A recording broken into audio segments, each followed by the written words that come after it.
इम्तिहा हो गई इंतजार की तरह तरह तरह तरह, आई ना कुछ खबर मेरी ट्रेन की। अबे इम्तिहान नहीं इंतहा होता है। जो भी है यार रोहित, 4 घंटे, पूरे 4 घंटे हो गए हैं हमें यहाँ ट्रेन का इंतज़ार करते हुए। कब अगले शहर पहुँचेंगे, कब ये सारे जूते बेचेंगे। तो कर भी क्या सकते हैं, अभी ट्रेन देरी से है तो है। फिलहाल तो भूख से हालत ख़राब हो रही है। मुझे भी बहुत भूख लगी है यार, यहाँ आसपास कुछ खाने को नहीं मिलेगा? रात के 2 बजे क्या ही मिलेगा। इससे पूछे, ये यहीं का लग रहा है। सो रहा है बेचारा, इसको तो फिर नींद आ जाएगी। पर अगर हम ऐसे ही रहे तो कहीं भूख के मारे हम ना सदा की नींद सो जाएं। सही कहा रवि, यार चल जाके पूछते हैं। भाई साहब, ओ भाई साहब, कहीं मरा हुआ तो नहीं? शुभ शुभ बोल भाई, इस सुनसान से प्लेटफॉर्म पे कोई दिख भी नहीं रहा, कहीं हमारे गले ना पड़ जाए। भाई साहब, अरे क्या बात है, सोने क्यों नहीं दे रहे हो? भाई साहब कान खा लिए। सॉरी भाई साहब। फिर भाई साहब, नहीं नहीं सर, सॉरी सर, दरअसल हमें बड़ी भूख लग रही थी, यहाँ आसपास कुछ खाने को नहीं है क्या? मुझे खा लो, इतनी रात को इन्हें खाना चाहिए। अरे भाई साहब, हम कौन सा मुफ्त में खाने के लिए कह रहे हैं, दुगने पैसे दे देंगे, बस आप खाने का बंदोबस्त करवा दीजिए। हाँ, पैसों की कोई कमी नहीं है। अच्छा फिर ऐसे करो, इधर से 1 किलोमीटर सीधा सीधा चलते जाओ, एक सुरंग आएगी, उसके पास मिल जाएगा कुछ। अरे वाह, चल चले। और रुको, पहले पूरी बात सुनते जाओ, सुरंग के अंदर गलती से भी मत चले जाना। क्यों? क्योंकि उसके अंदर जाने का रास्ता तो है, पर बाहर आने का नहीं। ये कैसी बात हुई? जो अंदर जाने का रास्ता होगा वही तो बाहर आने का भी होगा। रास्ते तक आने कौन देगा तुम्हें? अंदर जो अंग्रेजों के समय का भूत बैठा है उसे तो मुश्किल से कोई इंसान दिखता है। बाकी तुम्हारी मर्जी, जो मर्जी करो, मैं तो सोने लगा। 202, 203, 204, ये क्या कर रहा है? कदम गिन रहा हूँ। किस चीज़ के लिए? 1 किलोमीटर पूरा होने के लिए कितने कदम लगते हैं? अरे यार, ये कैसा बिजनेस पार्टनर ढूंढ लिया मैंने। वो देख रवि, सुरंग आ गई। 240, 241। अबे देखना, कदम भुलवा दिए तुमने अपनी सुरंग के चक्कर में। अरे खाने को देख यहाँ पे क्या है, दिख तो कोई भी नहीं रहा। कहीं उस भिखारी ने पागल तो नहीं बना दिया हमारा? हो सकता है, क्या भरोसा है ऐसे पागल का। चल थोड़ा आगे चल के देखते हैं, क्या पता कुछ मिल ही जाए। कोई खाने की दुकान है क्या यहाँ? 607, 608। बस कर यार, मुझे लगता है अंदर होगा कोई। पागल हो गए हो क्या तुम? याद नहीं उस भिखारी ने क्या कहा था? क्योंकि उसके अंदर जाने का रास्ता तो है, पर बाहर आने का नहीं। अरे एक बार आवाज देकर देख, क्या पता कोई हो ही अंदर। मैं दूं? हाँ। कोई कोई खाने की दुकान है क्या अंदर? कोई सुन रहा है? हाँ। ये कौन था? कौन था ये? अबे कौन था क्या, खाने वाले दुकानदार की आवाज थी। दुकान वाले भैया, रोटी सब्जी मिल जाएगी क्या? सब कुछ मिलेगा, सुरंग के अंदर ही दुकान है, आ जाओ अंदर। अरे अरे, ये तो हमें अंदर बुला रहा है।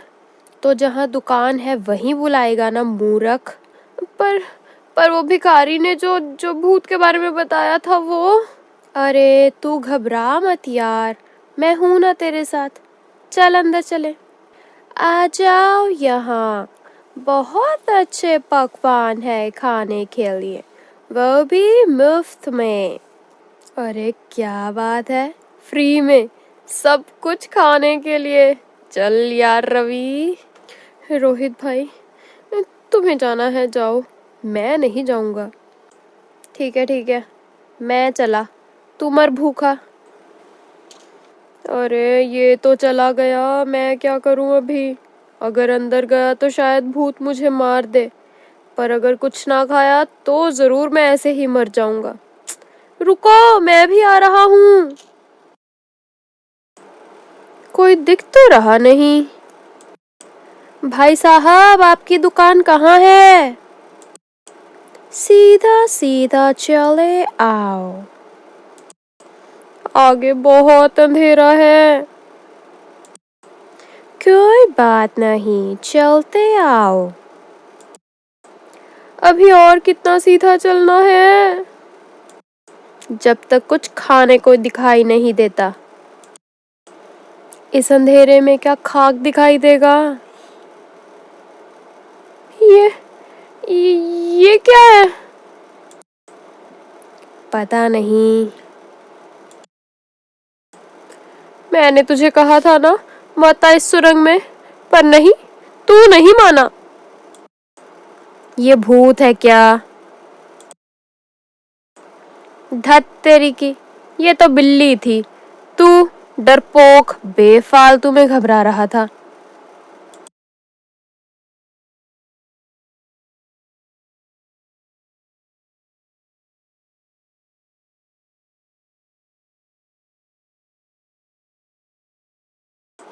वो देख दुकान खाने की। मैंने तो तुझे पहले ही कहा था, तू ही घबरा रहा था बस। मैं कब घबरा रहा था? झूठे एक नंबर के। मैं तो तुझे लेके आया हूँ। यार इधर फिर से कोई नहीं है। ये आज अपने साथ छुपन छुपाई खेली जा रही है क्या? रुक, मैं बुलाता हूँ। भाई साहब। बोलो, क्या चाहिए? कुछ भी, बस खाने को मिल जाए। मांस खाओगे? मैं तो वेजिटेरियन हूँ, पर फिलहाल कुछ भी खा लूंगा। वैसे मांस किस चीज का है? इंसान का मांस। अरे, उस भिखारी ने तो एक भूत के बारे में चौकन्ना किया था, यहाँ तो दर्जनों के हिसाब से इकट्ठे हो रखे हैं। भूत भाई साहब, हमने आपका क्या बिगाड़ दिया? पूरी की पूरी फौज लेकर चढ़ गए आप तो। हमें भूख लगी है। वो तो हमें भी लगी है, मिलके कुछ ढूंढ लेते हैं ना खाने को। नहीं, हम सब तुम दोनों को खाएंगे। हम दोनों को? इतना कहाँ खा पाओगे आज आप मेरे साथी को खा लो आज, मैं कल आ जाऊंगा। कल के लिए भी तो कुछ चाहिए ना। अबे ओ, एक तो खुद जिद करके मुझे सुरंग में ले आया, अभी मुझे ही फंसा रहा है। अरे भूतों भाइयों, खाना है तो इसे खाओ। अच्छा अच्छा, दोनों को मत खाओ। क्या चाहिए आपको, हमें बता दो, हम पूरा कर देंगे सच्ची में, बाय गॉड। नहीं, हम सब तुम दोनों को ही खाएंगे। यार रोहित, कुछ करना पड़ेगा। कोई जादू मंत्र नहीं आता क्या तुझे? अबे जादू मंत्र से कुछ नहीं होगा, हमें कुछ और ही करना पड़ेगा। भूत मंडली जी, आपकी यूनियन का कोई लीडर वगैरह है तो उससे हमारी बात करवा दो। आखिरकार तुम दोनों आ ही गए। कैसे ना आते, आपने इतने प्यार से जो याद किया था।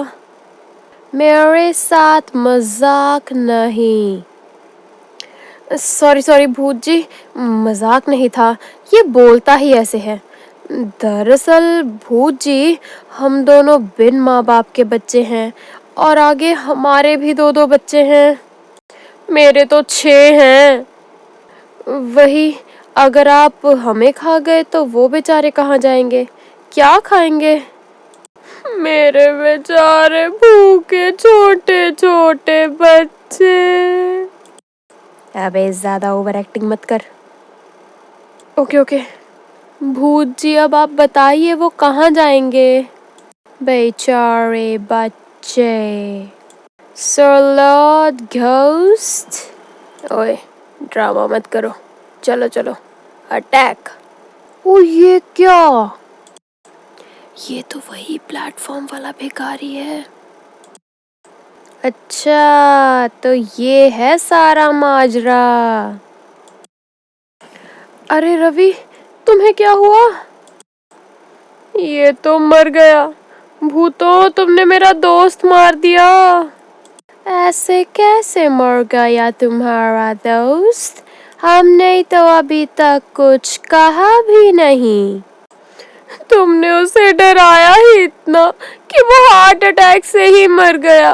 इसके 6 बच्चे थे, तुम्हारी वजह से वो अनाथ हो गए। अब तो पुलिस ही इसे इंसाफ दिलाएगी। अरे अरे, तुम रो मत, इसमें हमारा कोई दोष नहीं है। हमने इसे नहीं मारा। हाँ हाँ, ये हमारी वजह से नहीं मरा। देखो भाई, हम तो भूत भी नहीं हैं। ये तो बस तुम दोनों को डरा के पैसे हथियाने की साजिश थी। मैंने जानबूझकर तुम्हें इस तरफ भेजा था ताकि तुमसे पैसे ऐंठ सकूं। जी जी, हम तो खुद 200 रुपए लेने के चक्कर में आ गए यहाँ। देखा मेरी एक्टिंग का कमाल, कैसे सच उगलवा दिया इनके मुंह से। अबे 5 मिनट और सब्र नहीं कर सकता था तू? अच्छा, तो ये हमें पागल बनाने की साजिश थी। ये क्या हुआ? कैसे हुआ? कैसे हुआ? अबे तुझसे 5 मिनट और सब्र नहीं हुआ, ओवर एक्टर। तेरी वजह से हमारी ये हालत हुई है। एक तो भूखे मरे और ऊपर से सारे पैसे भी गए। तो किसने कहा था तुझसे उस सुरंग के अंदर जाने के लिए? ना तू अंदर जाता, ना ये सब होता। खैर छोड़ यार, अभी जो हुआ सो हुआ। अब आगे से ध्यान रखेंगे कि कभी भी किसी की बातों में नहीं आना है। हे भगवान! क्या हुआ? हमारा सामान वो भी चोरी हो गया।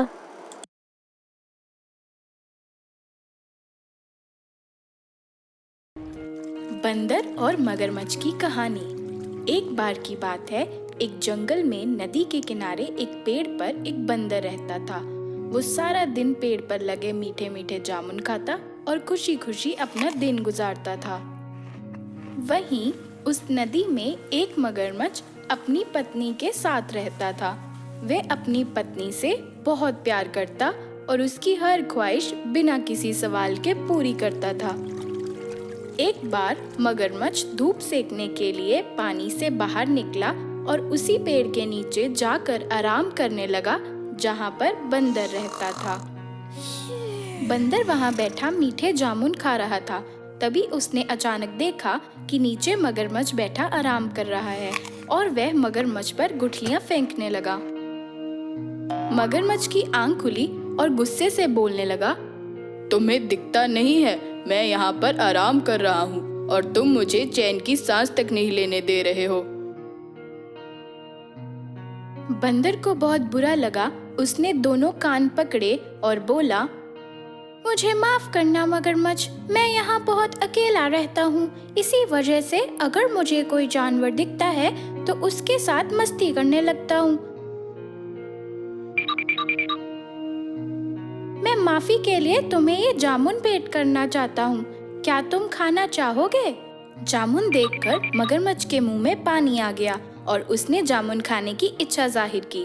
बंदर ने ऊपर से कुछ जामुन मगरमच्छ के मुंह में फेंके। इतने स्वादिष्ट जामुन, शुक्रिया बंदर। ये बोलकर मगरमच्छ नदी में वापस चला गया।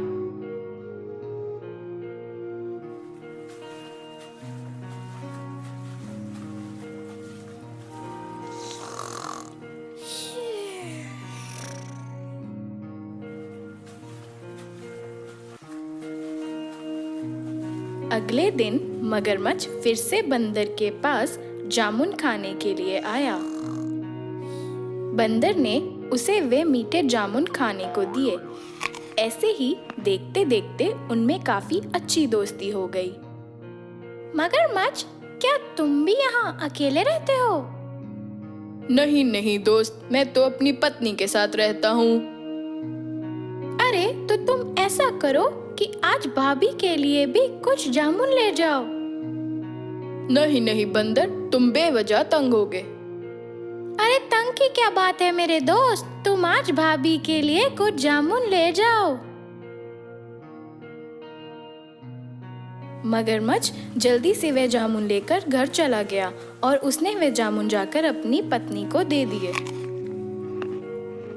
अरे ये जामुन तो वाकई बहुत स्वादिष्ट हैं। पत्नी के मन में एक लालच आया और उसने अपने पति से पूछा, तुम मुझसे कितना प्यार करते हो? ये भी कोई पूछने की बात है? मैं तुम्हें अपनी जान से भी ज्यादा प्यार करता हूँ। अच्छा, तो फिर मेरी एक इच्छा पूरी करके दिखाओ। मैं तब मानूंगी कि तुम मुझे प्यार करते हो। बोलो, तुम्हें क्या चाहिए? सोचो, ये जामुन कितने स्वादिष्ट हैं और जो बंदर इन्हें रोज खाता होगा उसका दिल कितना स्वादिष्ट होगा। मुझे उस बंदर का दिल खाना है। क्या? पर बंदर तो मेरा दोस्त है, मैं उसका दिल कैसे मांग सकता हूँ?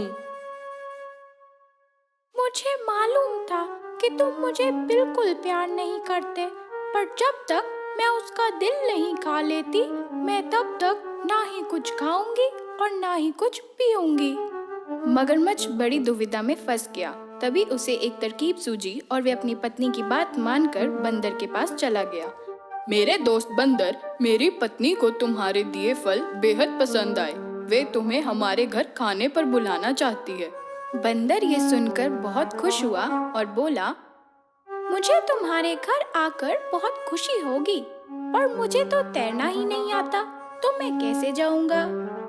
अरे तो इसमें क्या बड़ी बात है, तुम मेरी पीठ पर बैठना और मेरे साथ चलना। बंदर बहुत खुश हुआ और पेड़ से फुदक कर नीचे आ गया।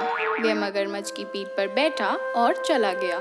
जब मगरमच्छ नदी के बीच में पहुंचा तो उसे यह एहसास हुआ कि उसे बंदर को धोखे में नहीं रखना चाहिए। मेरे दोस्त बंदर, दरअसल मेरी पत्नी ने तुम्हें खाने पर नहीं बुलाया, वो तुम्हारा दिल खाना चाहती है और मैं तुम्हें उसके पास तुम्हारा दिल खिलाने ले जा रहा हूँ।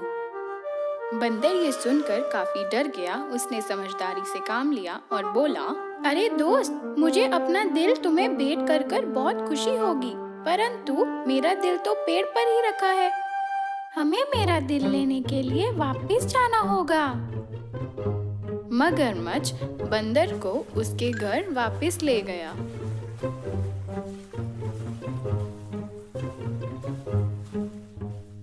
जैसे ही बंदर पेड़ के पास पहुंचा तो वह फुदक कर अपने पेड़ पर चढ़ गया और जोर जोर से मगरमच्छ पर हंसने लगा। ए मूर्ख मगरमच्छ, तुम्हें इतना भी मालूम नहीं कि कोई भी जीव बिना दिल के जीवित नहीं रह सकता, तो मैं अपना दिल पेड़ पे कैसे छोड़ सकता हूँ? मैंने तुम पर दोस्ती की वजह से विश्वास किया, पर तुमने विश्वासघात किया और मुझे धोखा दिया। आज से हमारी दोस्ती समाप्त। मगरमच्छ ये सुनकर बहुत मायूस हो गया। तो बच्चों, हमें इस कहानी से यह शिक्षा मिलती है कि मुसीबत के समय में हमें हमेशा धैर्य और संयम से काम लेना चाहिए और किसी का विश्वास नहीं तोड़ना चाहिए, नहीं तो कुछ रिश्तों में दरार आ सकती है। हेलो बच्चों, आज मैं आपको सुनाने जा रही हूँ एक प्यासे कौवे की कहानी। एक कौवा पानी की तलाश में इधर उधर भटक रहा था, पर कहीं भी उसे पानी नहीं मिल रहा था। मिल रही थी तो सिर्फ निराशा। वो थक हार के एक पेड़ की टहनी पर जाके बैठ गया। प्यास से उसका बुरा हाल था। वो हर पल बस पानी के बारे में सोच रहा था। गर्मी ने उसमें सांस लेने तक का भी साहस नहीं छोड़ा था। तभी अचानक उसकी नज़र नीचे पड़े एक घड़े की तरफ गई। कौवा घड़े को देखकर बहुत खुश हुआ। उसकी उम्मीद जाग गई कि अब उसकी प्यास बुझ जाएगी। वो उड़कर घड़े की तरफ गया। जैसे ही उसने पानी पीने के लिए चोंच घड़े के अंदर डाली तो उसके चेहरे की सारी खुशी एक उदासी में बदल गई। उसने देखा कि घड़े में पानी बिल्कुल कम था, जहाँ तक उसकी चोंच नहीं पहुँच पा रही थी। कौवे ने बहुत यत्न किए कि उसकी चोंच पानी तक पहुँच जाए। उसने घड़े को धक्के मार के हिलाने की कोशिश की, पर घड़ा इतना भारी था कि टस से मस ना हुआ। निराश हुआ कौवा अब और थक गया था, परंतु उसकी प्यास उसे आराम नहीं लेने दे रही थी। तभी कौवे ने देखा कि घड़े से कुछ दूरी पर कुछ कंकड़ पड़े हैं। कौवे को वो कंकड़ देखकर एक तरकीब सूझी। कौवा एक कंकड़ उठाकर लाया और उसने वो कंकड़ घड़े के पानी में डाल दिया। पानी थोड़ा सा ऊपर आ गया। कौवे ने एक और कंकड़ डाला, पानी थोड़ा सा और ऊपर आ गया। इसी तरह कौवे ने काफी सारे कंकड़ घड़े में डाल दिए और पानी को इतना ऊपर ले आया जहाँ तक उसकी चोंच आसानी से पहुँच सके। कौवे की चोंच अब पानी तक पहुँच चुकी थी। फिर कौवे ने पानी पीकर अपनी प्यास बुझाई और उड़ गया। तो बच्चों, इस कहानी से हमें यह सीखने को मिलता है कि बुद्धि और हिम्मत हर असंभव कार्य को संभव बना सकती है। आलस और निराशा हमें एक नाकामयाब इंसान बना देती है। अगर हम किसी चीज़ को पूरी लगन से चाहें तो हर उस चीज़ को अपनी मेहनत से हासिल कर सकते हैं, क्योंकि जहाँ चाह है वहाँ राह है।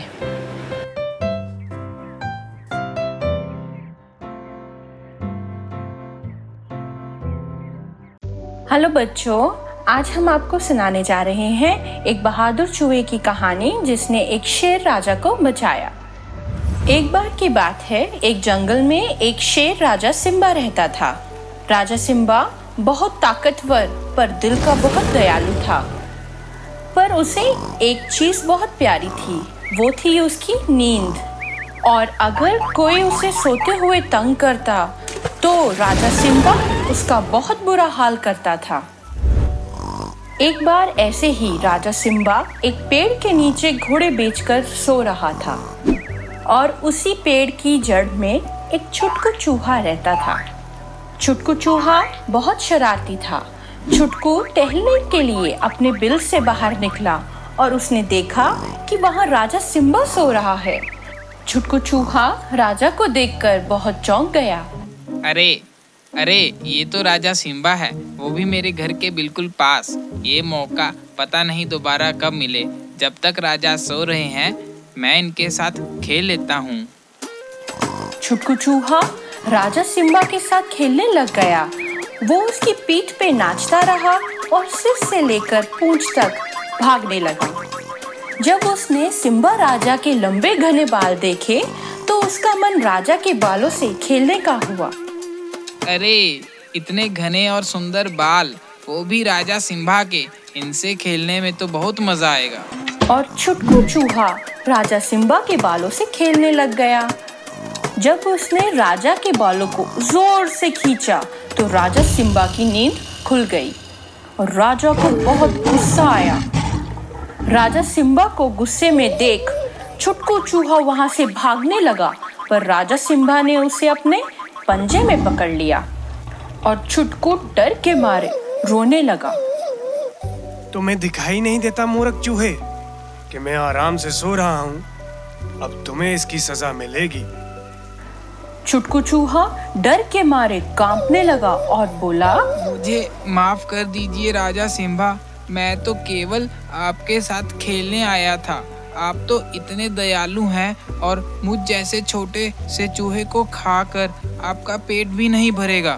मैं आपसे वादा करता हूँ कि आपको फिर दोबारा कभी भी तंग नहीं करूँगा और मेरी जान बख्शने के बदले में मैं एक दिन जरूर आपकी मदद करूँगा। राजा सिम्बा को छुटकू चूहे को रोता देख उस पर दया आ गई और राजा सिम्बा बोले, तुम छोटे से चूहे मेरी क्या मदद करोगे? छुटकू, तुमने मेरी नींद खराब की है, पर अगर तुम मुझे ये वादा करते हो तो ठीक है, मैं तुम्हारी जान बख्श देता हूँ। ये सुनकर छुटकू चूहे की सांस में सांस आई और सिम्बा ने उसे छोड़ दिया।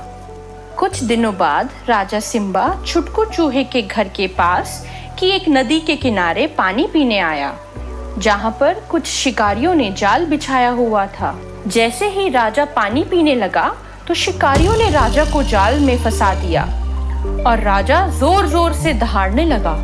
राजा की दहाड़ सुनकर छुटकू चूहा अपने बिल से बाहर निकला और राजा सिम्बा को जाल में फंसे हुए देखा। हे भगवान, राजा सिम्बा को शिकारियों ने अपने जाल में फंसा लिया। आज मुझे राजा सिम्बा की जान बचाकर उनके एहसान का कर्ज उतारना होगा। ये बोलकर चूहा झट से जाल के पास गया और अपने नुकीले दांतों से उस जाल को कुतरने लगा। देखते ही देखते छुटकू चूहे ने सारा जाल उधेड़ दिया और राजा सिम्बा आजाद हो गया। शेर को खुला देखकर शिकारी डर कर वहां से भाग गए और राजा सिम्बा छुटकू चूहे को धन्यवाद करते हुए बोले, बहुत शुक्रिया छुटकू, तुम तो बहुत कमाल के चूहे हो।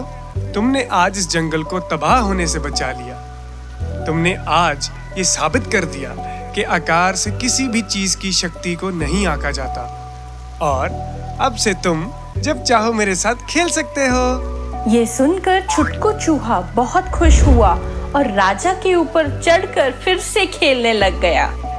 तो बच्चों, इस कहानी से हमें ये शिक्षा मिलती है कि हमें कभी भी किसी के आकार को देखकर उसका मजाक नहीं उड़ाना चाहिए और अगर हम किसी के साथ अच्छा करेंगे तो हमारे साथ भी एक दिन अच्छा ही होगा।